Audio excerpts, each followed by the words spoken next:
10 leyendas más difundidas sobre los samuráis. ¿Los samuráis eran sicarios? ¿Realmente no tenían miedo a la muerte?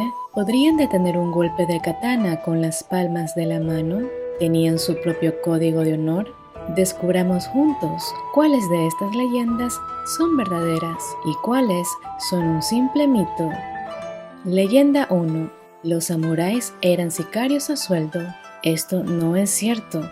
Los ninjas eran sicarios, mientras que los samuráis eran guerreros profesionales. Eran contratados para vigilar el palacio, servir en la guardia privada, resolver conflictos territoriales, someter rebeliones y proteger las fronteras exteriores. Los guerreros, incluidas las guerreras, se llamaban comúnmente bushi o sudwamono, hombre con arma u hombre de guerra. Llegaron a ser conocidos como samuráis durante el periodo Heian, desde el año 794 a 1185. La palabra samurái significaba en sí misma erudito militar, un funcionario por debajo del sexto rango de la corte. Por lo tanto, entre los samuráis de servicio activo se encontraban guerreros nobles de la corte inferior.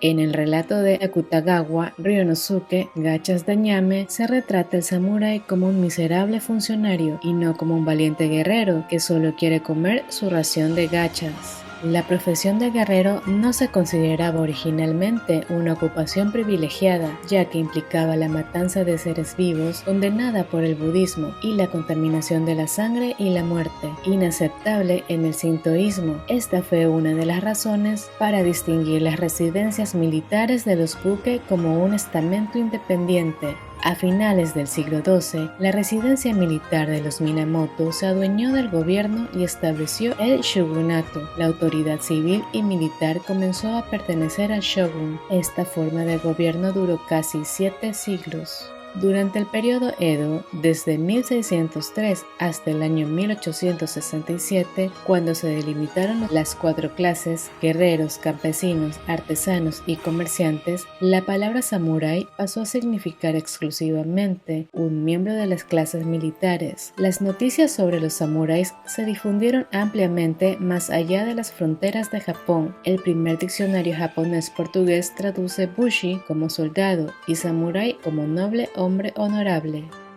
Leyenda 2. Cualquiera puede convertirse en un samurái. Esto es solo parcialmente cierto.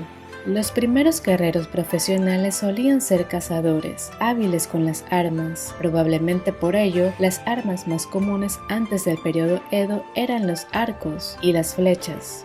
Cuando el periodo Kamakura, desde 1185 hasta 1133, vio el ascenso al poder de las residencias especializadas en asuntos militares, se trazó una clara línea divisoria entre los samuráis y los plebeyos. A diferencia de estos últimos, el samurái tenía un bajo rango en la corte. Sin embargo, poco a poco esa distinción se fue difuminando. Hubo casos de campesinos que sirvieron a samuráis en las provincias que, a través de un servicio militar riguroso, se convirtieron en samuráis ellos mismos.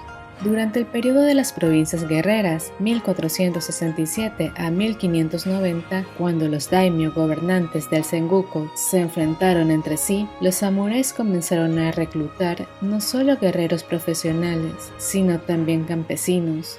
Fueron ellos los que se unieron a las filas de la infantería mercenaria de los Aishigaru. Los descendientes de campesinos eran llamados nuevos samuráis, Shin Samurai o samuráis de la tierra, Ji Samurai.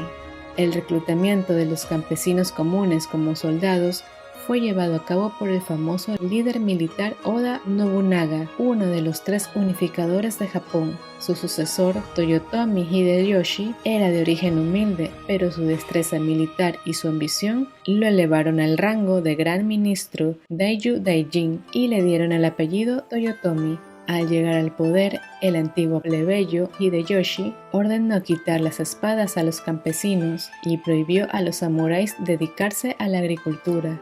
Los samuráis de bajo rango solían cultivar la tierra para subsistir en el tiempo libre, pero ahora tenían la opción de ser campesinos o samuráis que dependían de la nobleza para subsistir. En el periodo Edo, cuando los guerreros se convirtieron en una clase privilegiada, todavía era posible entrar en su círculo. Por ejemplo, uno podía convertirse en hijo adoptivo de un samurái a cambio de dinero o comprar el linaje de un samurái fracasado. También era posible despojar a un samurái de su linaje. Así lo hizo, por ejemplo, el héroe de la película épica Los Siete Samuráis en 1954, dirigida por Akira Kurosawa. El hijo de un campesino, Kikuchiyo, quiere unirse a los samuráis y mostrar su linaje, pero es ridiculizado. Según los papeles, Kikuchiyo tenía solo 13 años. Al final, los samuráis, en realidad samuráis itinerantes sin maestros, es decir, ronin, aceptan a Kikuchiyo en su tropa, pero lo designan con un triángulo en su pabellón, y a ellos mismos, los samuráis legítimos, con círculos. Leyenda 3. Entre ellos había muchos poetas y filósofos. Esto es cierto, pero con un pequeño detalle. Los samuráis provinciales de rango inferior no solían tener acceso a la educación, por lo que no había poetas ni filósofos entre ellos. Para los guerreros nobles, al igual que para la aristocracia de la corte, la poesía, considerada la marca de un hombre educado, formaba parte de la vida cotidiana. Los poemas se utilizaban para escribir mensajes a los amantes, admirar la belleza de la naturaleza y despedirse del mundo en vísperas del suicidio ceremonial. Los samuráis educados dominaban el arte de la ceremonia del té y la caligrafía. Estaban instruidos en la filosofía confuciana y la literatura clásica de China y Japón, y eran benefactores de las bellas artes y los monasterios del Zen. En una lección dirigida a su hermano menor, el comandante militar Imagawa Ryoshun escribió: «Si no has dominado el pincel, no has dominado el arma». El camino del aprendizaje, incluido el conocimiento de la poesía, es tan importante como el camino de un guerrero, subrayó otro líder militar, Ojo Sun. Sus principios se convirtieron en una brújula moral para los samuráis durante los siglos siguientes. Se dice que su nieto, Ojo Ohiyasu, tenía una apariencia estupenda cuando recitaba poesía, pero era tan formidable como los legendarios guerreros de la dinastía china Han cuando desenvainaba su espada o alabarda. Estas ideas alcanzaron su máxima expresión en el periodo Edo. El famoso espadachín Miyamoto Musashi escribió que el camino del guerrero es una fusión de los caminos del pincel y la espada. Además, a los guerreros nobles les gustaba participar en concursos de poesía renga. Por ejemplo, se dice que el formidable señor de la guerra, Oda Nobunaga, en 1568, cuando dirigió un ejército hacia la capital, Kioto, muchos miembros de la nobleza acudieron a hacerle una reverencia. Entre ellos estaba el maestro del renga, Satomura Yuha. Presentó 2 abanicos desplegados a Nobunaga con las siguientes palabras: «Si toma 2 abanicos, hoy será el día de la felicidad». Nobunaga comprendió el significado oculto, ya que 2 abanicos en un homónimo de Japón, Nihon y Oi. Tras estas palabras, los habitantes de la capital vieron al despiadado guerrero como un sabio gobernante y respiraron más tranquilos. Leyenda 4. No tenían miedo a la muerte. Esto no es del todo cierto. El miedo a la muerte era una de las virtudes del guerrero. Un monje budista y poeta de finales del siglo XIII y principios del siglo XIV, Yoshida Kenko, escribió: «Uno solo puede ganar fama después de haber roto la espada en la batalla, haber gastado todas las flechas y finalmente, sin someterse al enemigo, aceptar la muerte sin titubear. Mientras estés vivo, no debes presumir de tus proezas militares». La actitud hacia la muerte en Japón ha estado determinada en gran medida por la filosofía budista. La vida es efímera y la muerte es el camino hacia un nuevo nacimiento. El tratado Hagakure, grabado a partir de las palabras Yamamoto Tsunetomo, inicia así: «He aprendido que el camino del samurái es la muerte». Este famoso dicho se convirtió en el lema de los pilotos kamikaze durante la Segunda Guerra Mundial. El mundialmente famoso escritor Yukio Mishima, que se hizo el seppuku, los japoneses lo llaman harakiri, el nombre de los ideales del Bushido, citó este tratado como su inspiración. Sin embargo, el Hagakure, además de ensalzar la nobleza de la muerte, describe casos en los que los samuráis sentenciados al seppuku perdieron la razón y se arrastraron por el suelo atemorizados. La estética de la muerte de los samuráis es un mito creado en la pacífica era Edo. Es fácil decir que el camino del samurái es la muerte sin tener que enfrentarse a ella en cada momento. En los siglos XIV y XVI, cuando los verdaderos samuráis luchaban en sangrientas batallas, no todos estaban dispuestos a entregar su vida con tranquilidad, mucho menos para su jefe. Incluso la muerte más heroica carece de sentido para un guerrero si nadie lo sabe. Mientras tanto, el señor Yamada luchó como si estuviera a punto de ser devorado por las llamas. Ya batió a muchos de sus enemigos, pero cuando vio que ninguno de los suyos se encontraba cerca, se afligió. Yo, Shigesada, iba a morir en la batalla, pero ¿para qué morir si no hay nadie de los míos cerca? Leyenda 5. Tenían su propio código de honor, Bushido. Esto es parcialmente cierto.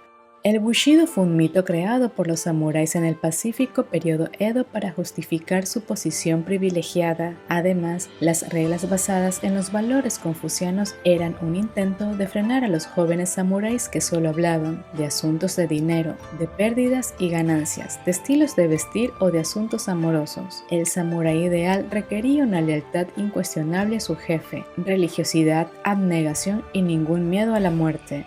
El Bushido cobró importancia durante el periodo del militarismo japonés, de 1920 a 1945, como medio para fortalecer el espíritu nacional y demostrar a Occidente la singularidad de la cultura japonesa. Los libros de texto de historia de la época sostenían que la dedicación del pueblo japonés y la lealtad incondicional al emperador se habían alimentado en la cuna del Bushido.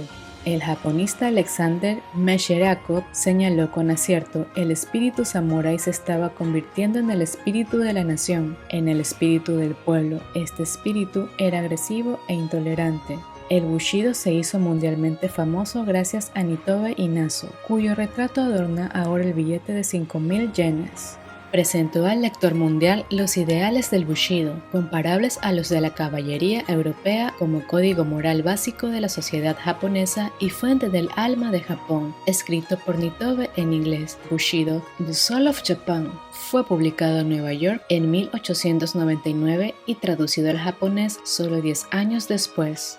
Las ideas principales del Bushido de Nitobe tenían poco en común con los principios morales de los verdaderos samuráis. Eran más pragmáticas. Por ejemplo, en la instrucción del señor Gokurakutsu, Ojo Shigetoki describió las nociones de obligaciones mutuas entre un peón y su soberano, el tipo de servidumbre establecido por los Minamoto Yoritomo, en lugar de seguir ciegamente la voluntad de su señor. Además, los samuráis del Japón medieval no se privaban de saquear y apoderarse de tierras ajenas. Leyenda 6. Solo tenían un arma, la katana. Podrían detener un golpe con las manos. Esto es totalmente falso. Durante mucho tiempo, el arma principal de los samuráis fue el arco y la flecha, no la espada. El oficio y el modo de vida de los guerreros se llamaba el camino del caballo y el arco, porque los guerreros eran arqueros a caballo. Hoy en día, el antiguo arte del tiro con arco a caballo, yabusame, puede verse en los santuarios como un acto ritual. Los arqueros japoneses a caballo atacando al enemigo pueden verse en el Mokosarai Ekotoba del siglo XIII. Un pergamino ilustrado de la invasión mongola. Fueron encargados por el samurái Takesaki Suenaga para inmortalizar sus hazañas y obtener una recompensa. En el siglo XIV se utilizaba el daito, espada larga en la batalla, pero era incómodo controlar un caballo y luchar con una espada en la mano, por lo que el arco y la lanza siguieron siendo las principales armas en las batallas colectivas. El guerrero que primero aplastaba a un enemigo en la batalla recibía el honroso nombre de primer jinete, Daichi Nori, o primera lanza, Daichi Yari. La espada se utilizaba durante el combate cuerpo a cuerpo después de que el jinete se bajara del caballo. Esta técnica de combate difería de la europea, lo que sorprendió mucho al jesuita portugués Luís Reis, que predicaba en Japón por aquel entonces. Las espadas se utilizaban para cortar las cabezas de los enemigos abatidos, para lavarlas y recubrirlas de oro y presentarlas al gobernante como prueba del mérito militar. La katana, en realidad una espada de 2 manos con hoja curva, se convirtió en el arma principal y la prueba del estatus social de un samurái durante el periodo Edo, por lo que se conservó como una importante herencia familiar. Al mismo tiempo, se desarrolló el arte de la esgrima y se abrieron escuelas dojo para enseñarle esgrima con espadas de bambú. Es una gran exageración decir que un samurái puede detener la katana de un oponente agarrándola entre las dos palmas de la mano. Leyenda 7. Realizar el harakiri es un honor para un samurái. Es cierto, pero hay un pequeño detalle. El objetivo principal del harakiri, como ya se ha mencionado, en Japón es común otra variante de la palabra seppuku o suicidio ritual mediante un corte en el estómago, era literalmente exponer el alma, que se cree que está en el estómago, y demostrar lealtad. El suicidio ritual seppuku era el privilegio de los rangos de los samuráis. Si un samurái era condenado a la ejecución, hacerse el harakiri era un honor, a diferencia de la vergonzosa decapitación. Además, los herederos de un samurái condenado no perdían la herencia ni el nombre de la familia si éste cometía seppuku. Durante las guerras entre los pueblos, los samuráis no se suicidaban por razones de honor, sino para evitar el cautiverio y la ejecución. Creían que era mejor matarse uno mismo que dejar que lo hiciera el enemigo. Leyenda 8. Los samuráis no eran libres, cada uno tenía un propietario. Esto es parcialmente cierto. La propia palabra samurái implica un propietario al que se sirve, saburao. Sin embargo, los samuráis al servicio de los daimyo, los gobernantes de las provincias, no dependían totalmente de ellos. Además, podían cambiar de propietario. Se dice que los samuráis del periodo de los estados guerreros eran como los batarimono, es decir, que podían pasar a un patrón más fuerte o al mejor postor. Los samuráis de los siglos XIV y XV luchaban para obtener ventajas y gloria, sin esforzarse por morir por el gobernante. Esto se ilustra con un episodio del registro de problemas Yokyu. Ogasawara dijo: "El mundo de Saja es un lugar de mortalidad. ¿Qué hacemos, Takeda-san?" Takeda respondió: "Escucha, Ogasawara-san, el asunto es este. Si Kamakura gana, nos uniremos al ejército de Kamakura. Si el ejército de la capital gana, nos pondremos del lado de la capital. Ese es el camino de los que toman el arco y la flecha, Ogasawara-san." Además, el daimyo, con virtudes, también tenía obligaciones para los samuráis: no matar a todos los prisioneros y aceptar a los ronin de países extranjeros. El periodo Edo promovía una ética militar diferente. Ningún samurái tiene dos patrones. Bushi Wanikun ni Mamisu era el samurái que dependía económicamente de su jefe. De acuerdo con los ideales de la época, debía dedicarse de lleno al servicio y obedecer incondicionalmente a la voluntad de su propietario. Se perdía en su superior, por ejemplo, cuando perdía su estatus y su propiedad como resultado de una destitución. Se convertía en un ronin, un samurái vagabundo, sin reclamar, pero con un apellido y el derecho a llevar una espada. Se buscaban un nuevo sustento. Los de menor rango fabricaban paraguas de papel o recogían excrementos para venderlos. Estaban bien pagados y se utilizaban como abono, como el que aparece en un grabado de Togawa Hirokage. Los de mayor rango y educación establecían una escuela de artes marciales, dojo, o una escuela templo de educación general, Terakoya, para los plebeyos. Los famosos eruditos confucianos Yamaga Soko y Arai Haguseki se encontraban entre estos ronin. Leyenda 9. Nunca atacaron por la espalda. Este es otro mito de la era Edo. El combate honrado es válido en el combate uno a uno, pero no en el combate en grupo. Por ejemplo, una de las fuentes sobre el ataque mongol a las islas japonesas muestra bien la imposibilidad de un combate honorable. El nieto del comandante supremo, Shōnin-ryūdo Gakue, que solo tenía 12 o 13 años, disparó una flecha de señal con una punta pequeña, como exigía la costumbre del intercambio de flechas. Los mongoles solo se rieron, hicieron sonar tambores y gongs, y comenzaron a lanzar proyectiles de piedra y hierro. Los caballos de los guerreros de las tierras del sol se asustaron por el estruendo y se escabulleron. Los guerreros no podían mantener los caballos y dirigirlos hacia el enemigo. Los mongoles comenzaron a lanzar flechas cuyas puntas estaban untadas de veneno. Cuando los guerreros enemigos retrocedían, lanzaban proyectiles de hierro que oscurecían la luz, y su estruendo provocaba confusión y miedo. Nuestros soldados estaban cegados y aturdidos. No podían distinguir cuál era el oeste y cuál el este.